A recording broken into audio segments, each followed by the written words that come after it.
Welcome to another RSR. Tonight I'm reviewing Guatemala 0, Costa Rica 0 in the CONCACAF Nations League 2024-25 League A Group A. Guatemala 0, Costa Rica 0 en la Liga de Nations de la CONCACAF Liga A Grupo A. Let me tell you, this game was boring as all hell. Even for a 0-0 draw. Sometimes I find them like a chess match. This was just trash football. It really was. Guatemala had chances. Most of their chances didn't even go on net, especially the first half. Sequeira did make some saves. He did, and make some good plays. Costa Rica, on the other hand, were very well defensive, very well playing defensively. Very much were tough, but they did threaten a couple of times. They got 6 shots, 3 on goal. Hagen made 3 saves. Almost slipped up on one of them. Probably in solidarity with the Columbus Crew getting screwed.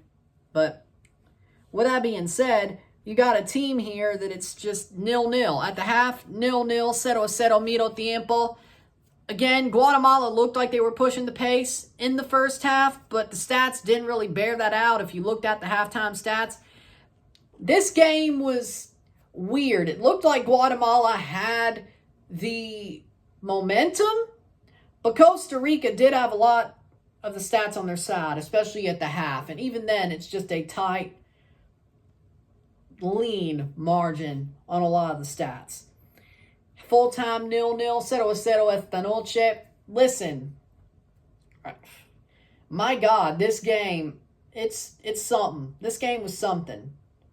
It's definitely a game that I wish all these Nations League games were trashed this window. All the CONCACAF Nations League games that I watched, League A, were boring.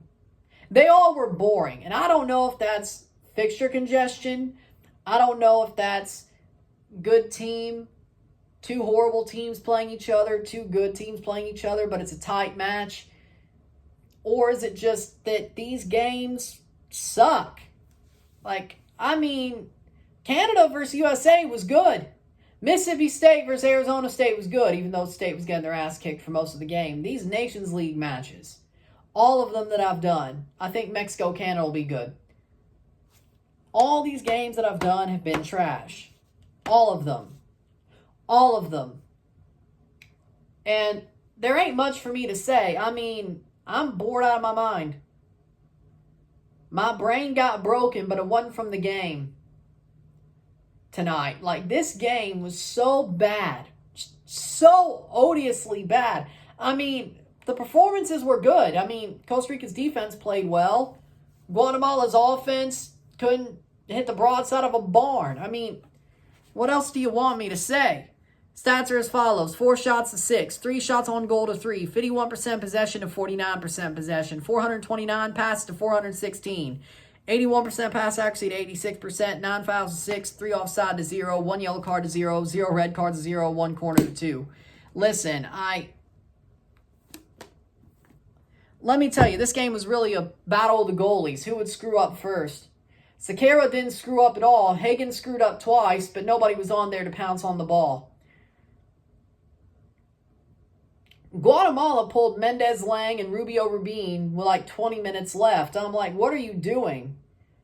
They legit waved the white flag. They were fine with a point, which sucks because they're going to Costa Rica at the end of October's window, and that would probably be 7 points v 7 points. Costa Rica's topping the group right now with this draw. Guatemala's second.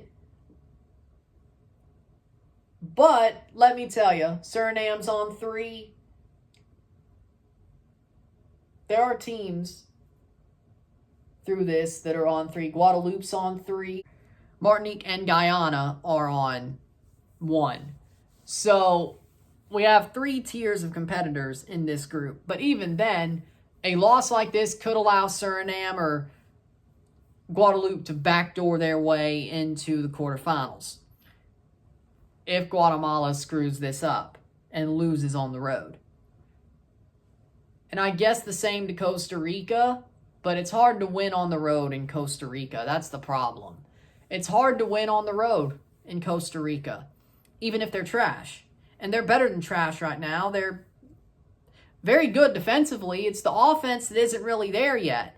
Of course, they lost their manager, had to replace him, but they still played the similar style, and it worked out to a good extent. It worked out pretty well for this team. So I'm not really going to complain about how it worked out for these sides.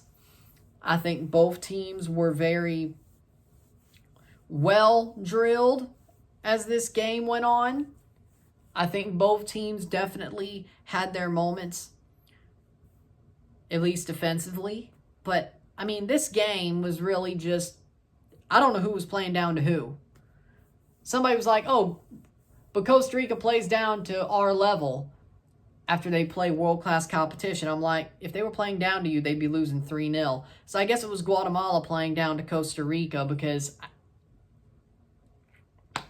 maybe Guatemala's got a ways to go to actually be as good as we think they are, that Tena's made them be. Maybe they've got a ways to go to bridge that gap. Maybe Costa Rica are better than we think. I'm not too sure. But this game, there's not much to say except the defense was very good on both sides. Both goalkeepers were very good. I think I'll give Sakara man of the match because he was absolutely perfect. Hagen made a couple of slight mistakes that if a player was a lot more heads up and was on the ball, they would have smashed it home. So I'm going to give Sakara man of the match. But other than that, I ain't got much to say. Boring game, very defensive, not even a chess match.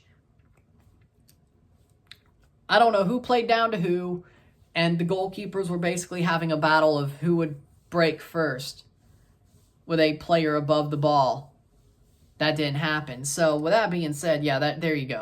There you go. 7 minutes of nothing, really. Just like the game was 90 minutes of nothing. With that being said, if you like this video, like it, share, subscribe. You know what it is. Tell your friends. Hit that like button. Hit that subscribe button. Hit that bell notification once subscribed. Send some chats on the live streams. Comment on this video. Put us in playlist. Share with friends and family. All that great stuff.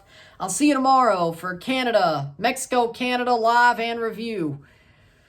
Hopefully that's better. Hopefully it's not another boring game. We'll find out. I'm Ryan and I'm out. Peace. See you later.